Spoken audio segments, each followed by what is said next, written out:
You are recently back from China, a trip there about a month or so ago. I wonder what you heard when you were over there about a brewing trade conflict or trade war. What are the feelings over there like before we get to some of the other questions that are top of mind? I don't think that I have a lot to report. They don't like it, I can tell you that. They tend not to bring it up with me as an American. I had the same problem when I visited Russia a few months ago. You know, it was just the sanctions, that was a delicate topic. And maybe I'm not the right kind of ambassador, but it tended to be just silent about the whole thing. Well, let's turn then to some of the things that Steve just reported. Overall, the president seems to get more than half of the country approving of his stewardship of the economy. They seem to favor his renegotiation of trade deals by an even greater percentage or plurality, I guess you would say.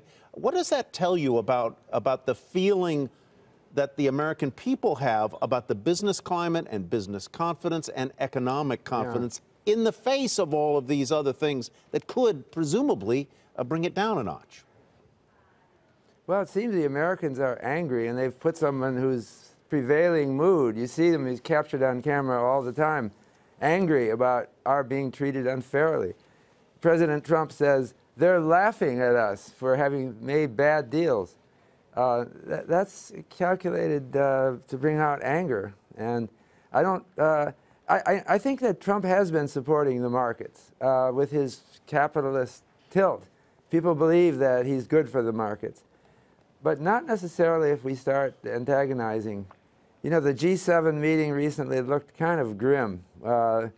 This kind of antagonism with our allies will, I think, eventually harm confidence. I mean, that is the question, Steve, right? How much of a pain tolerance does the president have to see the market go down and the economy get hit as a result of the trade action? So he has a bit in the bank on that issue, right? He's got 40% up overall. Now, each month that goes by that we don't have another gain, it kind of ruins those monthly returns that we've had under President Trump. And the work that we did shows there were like 15 or 16 days of minus 1% on the Dow, and half of those were related to news from the Trump administration on trade. It is unusual. The president has listened to business on a lot of issues. He is not listening to business or the markets on this issue. He's apparently not listening to Larry Kudlow or Kevin Hassett on these issues, who are two people that the market put a lot of stock and faith in to convince the president that these trade issues. That I will tell you that when I looked at every single day where the trade was substantially about trade, the market never rallied when there were going to be more tariffs.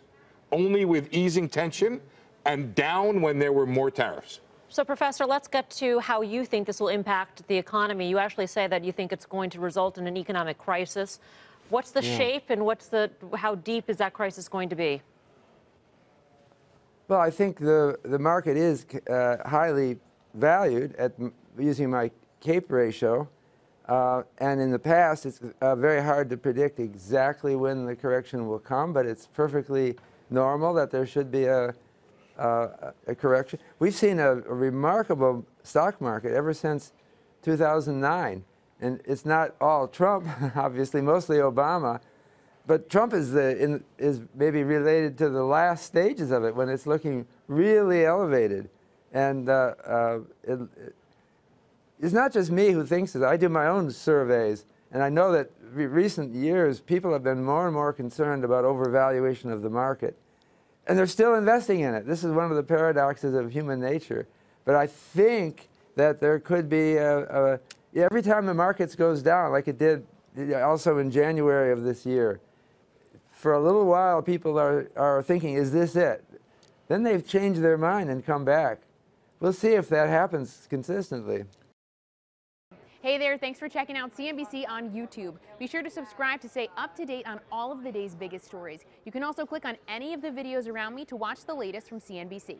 Thanks for watching.